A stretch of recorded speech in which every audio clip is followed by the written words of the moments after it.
So nakikita nyo guys, yung mga puno dito walang mga dahon guys. Ito yung tinatawag autumn season.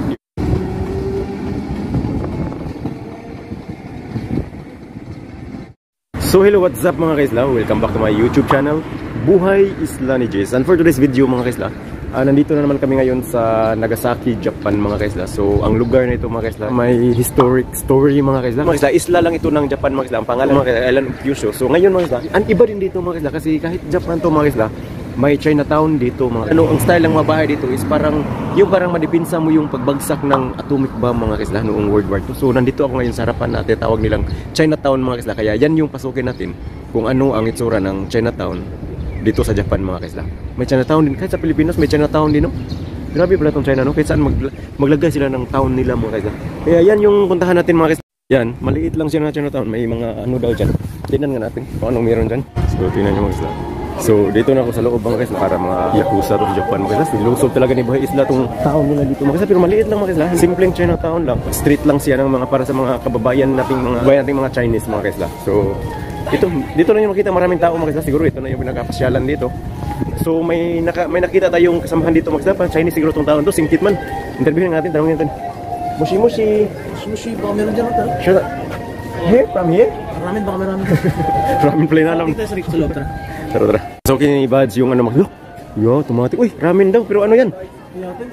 Furniture yan ah. Kabila mga isla, parang may Chinese na house diyan. Punta tayo doon, Bads. Basta ka nandoon, Bads. Na parang may ano, pansit oh, yung kurente nila nagpansit-pansit. Iba no? Ito ramen pala to eh. Oh, deep fried noodles wish. Hindi ramen yan. Sabi kasi nila dito mga kaisla is masarap daw yung ramen sa Japan, kaya yan yung tikman namin mga kaisla. Sa amin pagkain lang yung tikman namin. Oh, iba dito mga kaisla. Bahay ng mga Dragon Bads. Grabe yung mga tao dito mga kaisla, parang naghalo na. May mga Hapon, may mga Chinese, may mga Pinoy. So grabe pala itong lugar na ito mga kaisla. Di mo ma-distinguish kung anong nation na ito. Hello! Siupaw. Siupaw ng Chinese. Nag-ramen? Ramen? Yeah, ramen. Yeah. Noodles. Yeah. Pansit. Shumai mga kaisla, ibang klase. How much? $200? Mahirap talaga pag walang cash, no? So dito mga kaisla, listen lang kung ang lugar, may mga lugar din mga kaisla no, na hindi talaga head card, hindi accredited sa kanila yung mga cards na yan mga kaisla sa lugar na ito. Tapos Sunday pa naman ngayon, so early sila mag-close mga kaisla kasi Sunday ngayon.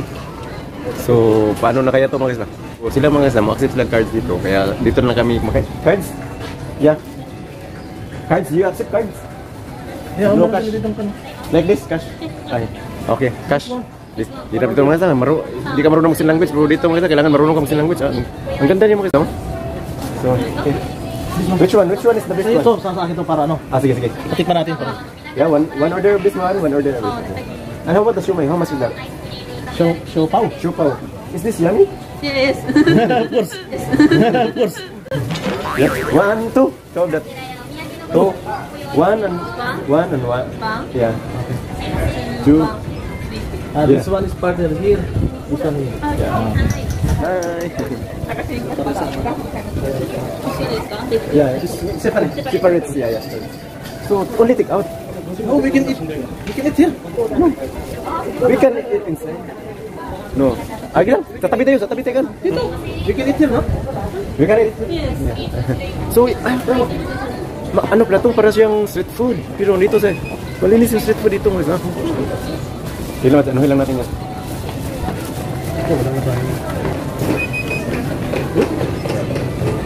Accepted? Yeah, wow. Accepted mga kaisla.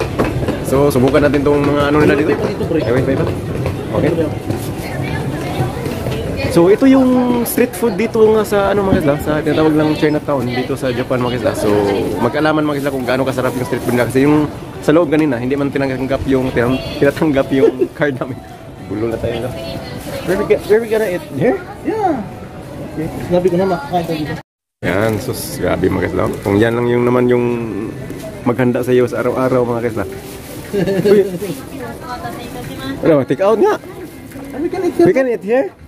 Here? Can we eat here? Inside? Inside? Oh, where? Where? Okay. You have sauce? Kunin mo na order mo. Good taste. This is meant for the food or for sanitize? This is for food? For food? Yeah. Just making sure.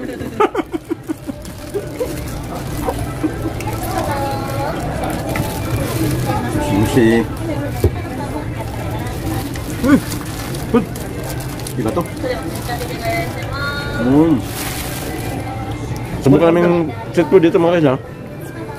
Malinis ang street food dito. Ano yung itsura namin mga guys ha? Tayo lang kami dyan sa gilid. Wala kami kumain. Dito lang kami kumakain mga guys ha. Bigyan pa kita sa rito. Mushi mushi! Sorry. Mushi mushi! Konnichiwa! Konnichiwa! Gozaimasu. Tuna! Hai, tongkiro.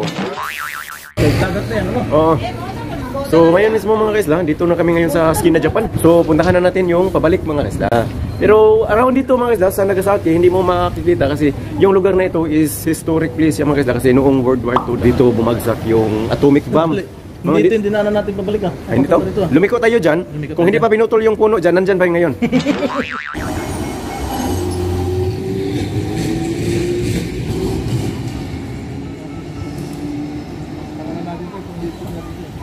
Dito mga guys lang, makikita mo mga guys lang, yung mga traffic light, mahirap pala dito sa Japan mga guys lang. Hirap ang bansa pala ito kasi yung traffic light nila mga guys lang, hindi kagaya sa Pilipinas. Sa atin, may traffic light na, may traffic enforcer pa. So, mayaman din mo makita talaga yung yaman ng bansa mga guys lang. Kasi, tingnan mo ha, sa Pilipinas, sa atin ha, may traffic light na yan mga guys lang, pero may traffic enforcer pa. Hindi pa nakontento sa traffic light mga guys lang. Pero dito sa Japan mga guys lang, traffic light, wala ka talaga makita na kahit traffic light na, may tao pa.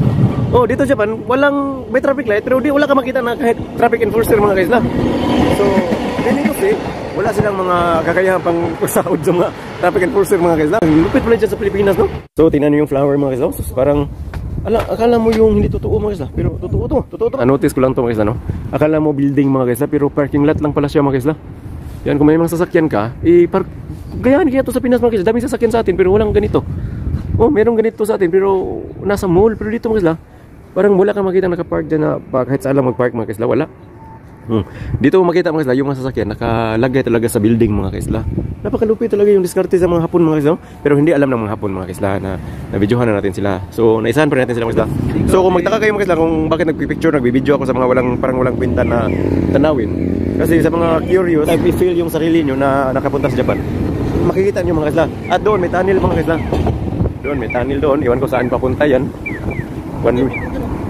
Papunta siya doon mga kaisla. At dito mga kaisla, at dito may dito mga kaisla, nasa Dinosaur Museum mga kaisla.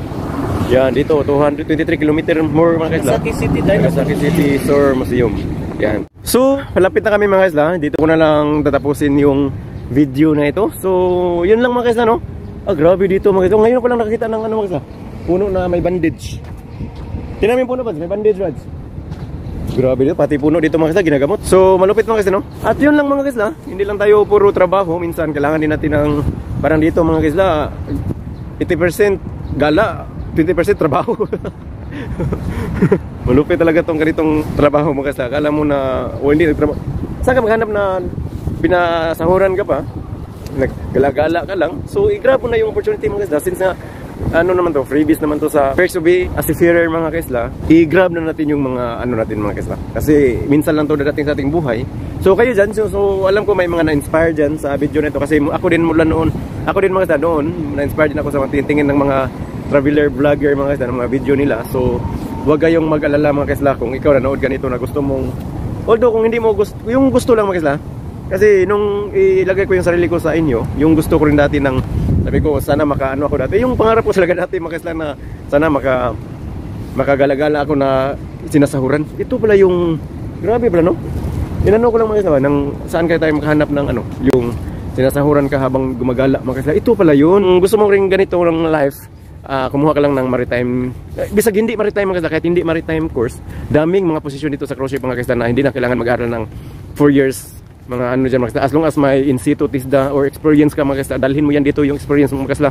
Kuha ka lang ng seaman's book, passport, experience, certificates, ganun, apply ka sa mga shipping agency mga kaisla na cruise ship kung gusto mo nito. Kasi madaming posisyon talaga mga kaisla. Tips ko lang sa inyo, kung ikaw marami kang experience ng gusto mong laundry, utility, mga ganun mga kaisla, ma-acquired mo rin to ang ganitong situation mga kaisla. So dami ko nang sinasabi mga kaisla, pero isa lang yung points ko na kung anong posisyon mo ngayon, Huwag kang magpakawala ng pag-asa kasi ako rin, matagal din ako sa Inter Island. Matagal din ako, naghirap din ako dati mga kaisla. Naghirap din kami dati. Walang kinakain. Sa bundok nakatira. Halos lupa na lang yung kakainin sa kakahirap mga kaisla.